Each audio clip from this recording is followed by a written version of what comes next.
Voici un HDS 68, voici un HDX 68. Vous pouvez voir la différence. Merci à vous d'être présents. En partenariat avec Maxi Protect, j'ai l'honneur de vous présenter ce HDX qui m'a été envoyé par Maxi Protect. Et je les remercie de la confiance qu'ils me portent pour vous présenter ce nouveau fusil de chez Umarex. Alors, il a une gueule vraiment badass, faut le dire. De toute façon, on avait déjà eu l'exemple type avec le HDS qui ressemble au canoncier de papy. Dans le temps que quelqu'un a récupéré l'acier pour aller faire un braco. Je vais vous dire. Celui-ci, pas de fioriture, c'est beaucoup de polymère, mais aussi beaucoup de métal, très lourd. On est dans les 2,5 kg, même, je dirais même peut-être un peu plus complètement en termes en termes de fonction. Tout fonctionnel, je pense qu'on est un peu plus. 16 cartouches, alors ça va être l'avantage voilà, par rapport au HDS. 16 cartouches qu'on peut chambrer. Vous avez la possibilité de mettre du rubber steel, donc de la bille renforcée avec de la particule de métal pour l'alourdir, donc l'impact est beaucoup plus violent. Vous avez les standards que je vais utiliser aujourd'hui parce que j'ai pas vraiment besoin d'utiliser de la renforcée.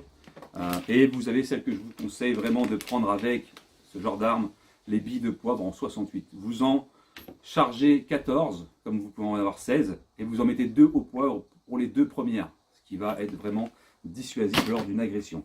Alors, le système est simple, donc je vais vider les 2 sparklets qui étaient dedans, parce que je m'en suis servi, je ne vais pas vous mentir. Même système que sur les autres, donc pour vidanger le reste de la sparklet, c'est le petit bouton, le témoin. On va mettre 2 sparklets neuves là-dedans. Voilà, là on est complètement vide. Voilà, donc là on est vide, ok.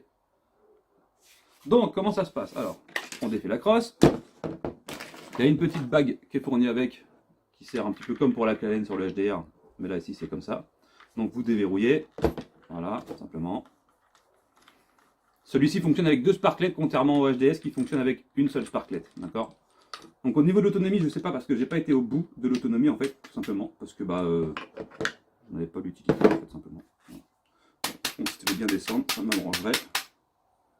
Voilà, super. Ah, c'est qu'en fait, elles sont bien gelées en fait, copines. Alors, on va remettre 2 sparklets neuves, ne bougez pas, puisque j'en ai un stock qui m'a été envoyé par mes copains. Alors voilà, alors il y en a une qui va dans ce sens-là, hop, et l'autre dans ce sens-là. Donc ce que je peux vous conseiller, avant toute chose, c'est de prendre un petit peu de graisse et d'envoyer un petit peu de gras dans le système de sparklet, comme ça, ça lubrifie les joints, ça lubrifie un peu tout, et l'arme reste en bon état. C'est une bombe qui se trouve sur le site à une dizaine d'euros à peine. Ou alors vous avez des sparklets qui sont un peu plus chers, mais qui graissent directement le système, tout le système de l'arme.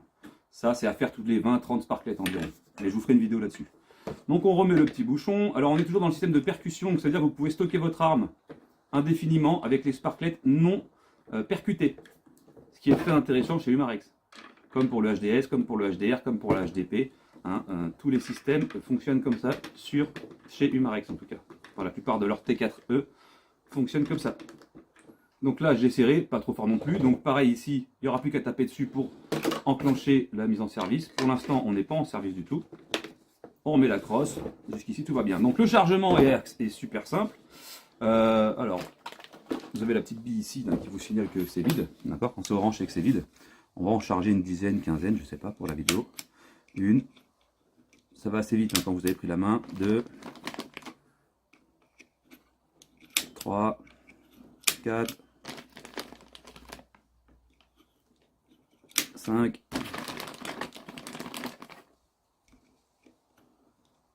6, 7. Alors attention, hop, voilà, 8. Faut pas avoir des gros doigts par contre. C'est ce que je suis en train de me dire, mais bon, ça va aller. 8, 9, 10. C'est bien parce que la contenance est impressionnante quand même. On sait qu'on va. Bon, c'est vrai que c'est rassurant d'avoir 16 coups d'avance quand même. Je vous le dis honnêtement. Surtout si vous mettez du poivre.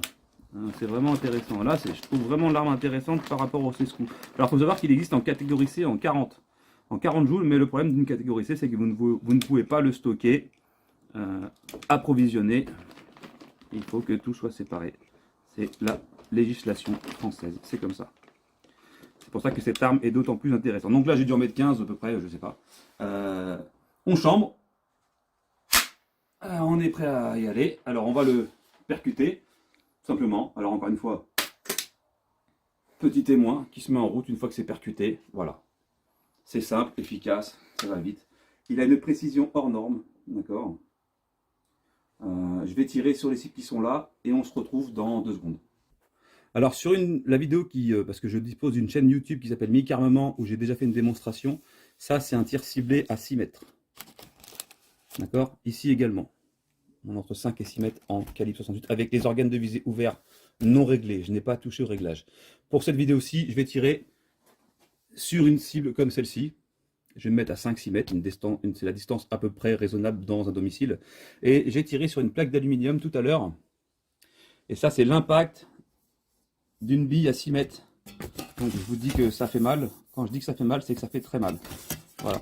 Donc ne pas s'amuser, ce n'est pas un jouet. D'accord. Et laissez vraiment en dehors, en dehors de la vue des enfants. Ok. Allez, je vais me placer à 5 mètres. Vous regardez bien ça et je vais vous montrer la précision dont il est capable.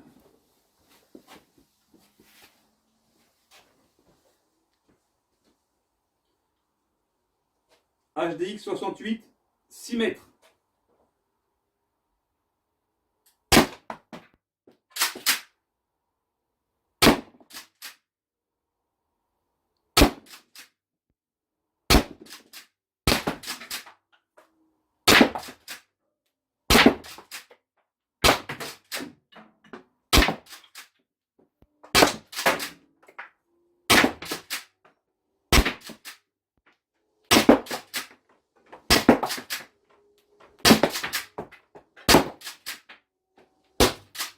Et voilà. J'arrive. Mince. Hop, hop, hop, hop. Bon, bah, je pense que c'est assez parlant pour la précision. 6 mètres, hein. Organe de visée ouvert de l'arme. On a complètement transpercé. Pourtant, c'est full polystyrène dedans. Je ne sais pas si vous pouvez le voir, mais ça a arraché tout ce qu'il y avait dedans. C'est passé complètement au travers. Hein. Ça a été ricoché un peu partout. Donc attention, ce n'est vraiment pas un jouet en fait. Sur la vidéo qui est sur ma chaîne, je me tire dessus pour faire le test de l'arme. Je douille énormément, d'accord. Donc voilà, donc on est sur un périmètre de 5 sur 5. Hein. Vraiment, on est à 6 mètres quand même, donc la précision est vraiment pas dégueulasse. Voilà. On fait le point pour la conclusion. Alors que vous dire de plus que moi je suis assez charmé en fait, hein. D'accord. Ce que je vais aimer, c'est encore une fois chez Umarex, hein, bien sûr, hein, c'est le système de stockage sans avoir à percuter, donc du coup on peut le garder très très longtemps dans une armoire, dans un placard, prêt à l'emploi, approvisionné. Bon, on a besoin, on a juste à taper derrière et ça fonctionne. Ça veut dire qu'on n'a pas de problème d'entretien au niveau des sparklettes puisque elles sont déjà entamées. Alors quand vous avez entamé une sparklette, comme là je l'ai fait pour la vidéo, je vais forcément les finir dans l'après-midi et retirer les sparklettes, en mettre de nouvelles et le restocker sans m'en servir. Parce que sinon ça abîme les joints de laisser sous pression tout le temps le système de CO2, d'air comprimé pardon, ou de CO2 comme vous voulez. Au bout, on a quand même un embout assez cisaillant. Alors, vous pouvez savoir et vous pensez comme moi que ça sert à quelque chose. S'il est là, c'est pas pour rien. Boum, boum, boum, quand on n'a plus de cartouche. Voilà. D'accord. Et puis je vous garantis que c'est vraiment, vraiment, vraiment bien affûté. C'est de la scie, hein, c'est de l'alu, je pense. Beaucoup de parties de cette arme sont en alu. Après, le reste, c'est du polymère, mais de très, très bonne facture. Franchement, ouais. Alors, ma conclusion, j'aime bien. Point fort, la cadence de tir, la précision, la contenance, l'autonomie, puisque je n'ai pas fini mes 2 sparklettes et j'ai tiré 16 coups. Je pourrais en tirer, je pense, 16 de plus, que ça ne poserait pas de problème. Le désavantage, le point noir, hein, c'est forcément le prix, 530 €. Mais quand on ne veut pas se faire chier avec une catégorie C et qu'on veut rester en catégorie D, approvisionné, prêt à l'emploi, ça veut dire que quelqu'un rentre, je le prends, je le choque à mon épaule, je tire, c'est réglé. Voilà, que la catégorie C, il faut prendre son arme, sortir les munitions, l'approvisionner, clac clac. Si la personne est déjà bien près de vous, c'est un petit peu dommage puisque ça servira un peu à rien. Franchement, n'hésitez pas à prendre aussi des billes de poids puisque franchement, au niveau de la législation française, vous aurez moins de problèmes en ayant gazé quelqu'un ou poivré quelqu'un à votre domicile que si vous l'avez blessé, gravement mutilé, enlevé un œil ou quoi. Comme je conseille aussi également, si vous pouvez éviter d'aller au contact ou d'avoir à affronter quelqu'un, faites-le plutôt, privilégier la fuite, c'est le mieux à faire.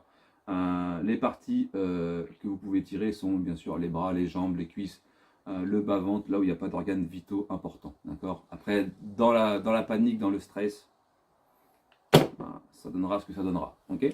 Je vous remercie et à bientôt pour une prochaine vidéo.